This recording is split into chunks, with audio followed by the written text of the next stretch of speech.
दोस्तों, हाल ही में दुनिया ने देखा कि कैसे स्टूडेंट्स के एक प्रोटेस्ट ने 15 साल से चल रही शेख हसीना की सरकार को बांग्लादेश में एक झटके में ही खत्म कर दिया।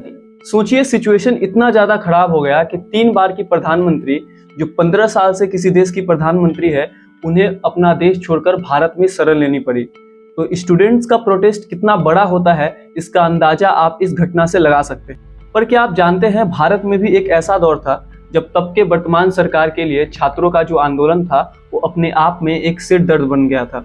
जी हाँ, हम बात कर रहे हैं 1984 में हुए छात्र आंदोलन की। तो चलिए, क्या है पूरा मामला आपको बताते हैं। दोस्तों, जब 1984 में राजीव गांधी देश के प्रधानमंत्री बने तो उन्होंने काफी समझदारी और चतुराई से इन छात्र आंदोलन को शांत करवाया, या यूं कहे कि इन आंदोलनों को खत्म करवाया। आपको बता दें कि राजीव गांधी जब प्रधानमंत्री बने यानी 1984 में, उससे 6 साल पहले से जो छात्रों का आंदोलन है वो चल रहा था। इस वीडियो में हम डिकोड करेंगे, हम जानने का प्रयास करेंगे कि आखिर क्यों राजीव गांधी ने इतने लंबे समय से चल रहे आंदोलन को खत्म कर दिया जबकि शेख हसीना चूक गई। इस घटना के बारे में राजीव गांधी के चचेरे भाई अरुण नेहरू बताते हैं कि रात के 2 बजे राजीव गांधी ने मुझे फोन किया और बिना कुछ बताए कहा कि कॉफी पीने आ जाओ। 15 अगस्त 1985 की रात में जब अरुण नेहरू प्रधानमंत्री राजीव गांधी के घर पहुंचे तो राजीव गांधी ने उन्हें बताया कि हम समझौते पर दस्तखत करने वाले हैं। उसी रात ऐतिहासिक 1985 के असम समझौते पर दस्तखत हुए। इस समझौते ने असम में 6 साल से चल रहे छात्रों के आंदोलन को खत्म कर दिया। इस घटना ने असम के इलाके को काफी ज्यादा प्रभावित कर दिया और इसका असर आज तक देखने को मिलता है। अब सवाल यह है कि आखिर राजीव गांधी ने इस आंदोलन को कैसे खत्म किया।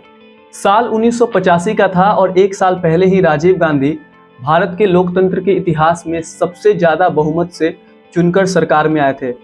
यह 1983 में राजीव गांधी की मां और भूतपूर्व प्रधानमंत्री इंदिरा गांधी की हत्या के बाद जो संवेदनाएं राजीव गांधी से जुड़ी थी, उसके बल पर राजीव गांधी को इतना प्रचंड बहुमत मिला था। हालांकि राजीव गांधी को आंदोलन, विद्रोह और अलगाववाद जैसे मुद्दे विरासत में मिले थे। पंजाब, मिजोरम और असम जैसे राज्यों में हिंसा भड़क रही थी। खास करके असम के राज्यों में बांग्लादेशी घुसपैठियों को लेकर आंदोलन चल रहे थे और इस आंदोलन में खास करके जो छात्र थे वो बढ़ चढ़कर भाग ले रहे थे। इस घटना में करीब 800 छात्र मारे जा चुके थे और बंगालियों के नरसंहार की घटनाएं सुर्खियां बटोर रही थी।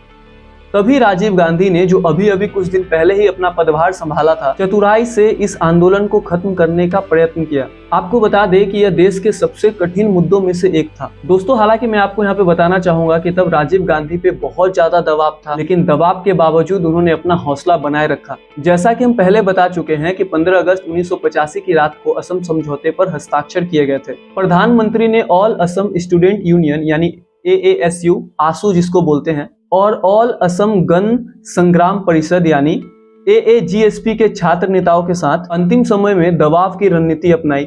असम समझौता केंद्र सरकार और असम के स्टूडेंट यूनियन के साथ हुआ था, जिसका उद्देश्य असमिया लोगों की पहचान की रक्षा करना था। असम समझौते का राजनीतिक नतीजा केवल 6 साल लंबे चल रहे आंदोलन का खत्म होना ही नहीं था।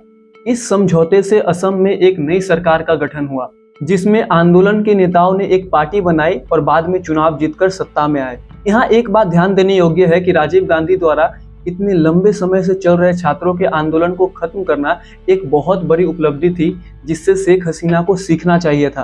क्योंकि हाल ही में बांग्लादेश में कोटा के खिलाफ बांग्लादेश के जो स्टूडेंट्स थे वो आंदोलन कर रहे थे और जिसका नतीजा क्या हुआ हम आपको पहले बता चुके हैं।